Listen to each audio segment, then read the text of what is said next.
please. Thank you, Mr. Chairman. Thanks to all the witnesses, and I agree with a lot of what's been said, and largely over the fact that we are unified in the goal. The details will kill us eventually, probably, but in the meantime, I do think there's a lot of common ground, and certainly, and Mr. Chairman, to your opening statement, I remain committed to principle while having an open mind to the policies that will get us where we need to get. And I think we're off to a good start right here. I would like to say Senator Whitehouse raised an important point, and it's hard to know what any individual or group of states might be doing, and maybe we can get an answer to that in a little bit. But I think a lot of that, those fees are registration fees, and that when you break it down to the use fee, it's probably less, not more. The other thing I would mention, some of the studies I've seen, at least to this point, I think in the California UC Davis study showed that 30% of the people who drive an electric vehicle make over $150,000 a year, and the next 50,000 from $100,000 to $150,000 a year make up another 20%. And so, earlier we were talking about some of the socializing, some of what I'd call a social engineering here with regard to it not hurting people at the lower income level. Well, electric vehicles so far seem to be driven by people at the higher income level. I don't know that that's relevant, but I think as we're discussing all of these things, it's worth noting. Also, and I appreciate your, Doctor, your reference earlier, an answer, I think it was to Senator Cardin.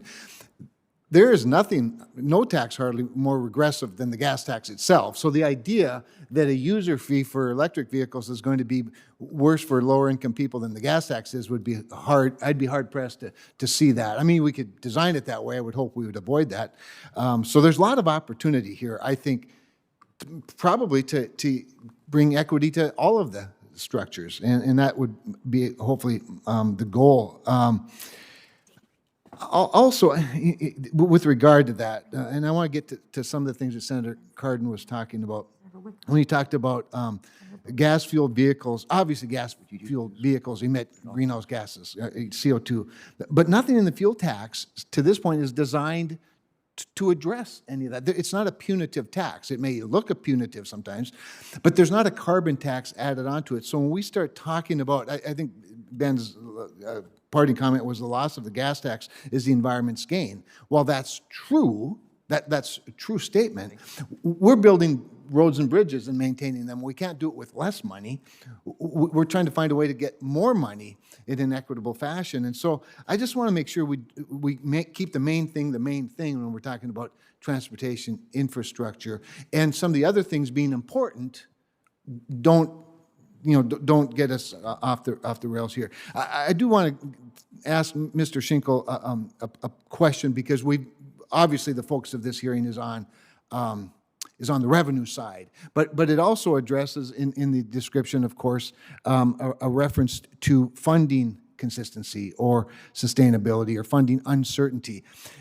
In the White House's rollout last week, they talked about changing the formula. That the press secretary referenced a different formula, a grant formula, rather than the traditional formula. And Mr. Schinkel, I'd like to know what states might feel about a different type of a program. Just as an example, the infra grant program has existed for over 5 years, and in my state, we've never received one. And in the big, wide open West, I don't want to, I don't feel like setting aside 400 miles of gravel to hook up our interstates. I don't think that would serve very well. So just a question, Mr. Schinkel, about a commitment to funding certainty by trading the traditional formula for a competitive bidding process as per the press secretary in the White House. I think that I'd probably have to be a little bit careful about what I say. I think that I'd have to know more about the exact proposal, but I would say that states are pretty comfortable with the existing formulas that we have that are in place to transfer money from the Highway Trust Fund to the states, and anything that would kind of deviate from that and reduce the flexibility for states to be kind of nimble in their states to respond to the infrastructure challenges they have there is something they might be skeptical of. Otherwise, I'm afraid I can't go into I can't answer in quite more depth than that, but I could look into that some more with my team, and we can get back to you with a more detailed answer. Thank you. As my time has run out, Mr. Chairman, just again, thank you for a very good hearing, a very good start to this discussion, really the second one. And I'm keeping my mind open because I think there's a lot of opportunity. And I, by the way, I think we ought to go big. I really do. I want to aim high. This is a moment and this is an opportunity. And I think there's an opportunity to do exactly that with these people. Aim high. There's more room up there. That's good. I said to Adam, who's a staff director for the minority, and to Mary Frances and Rebecca Higgins, I'm very pleased with this hearing. It's, I think, an extraordinary hearing with extraordinary opportunity.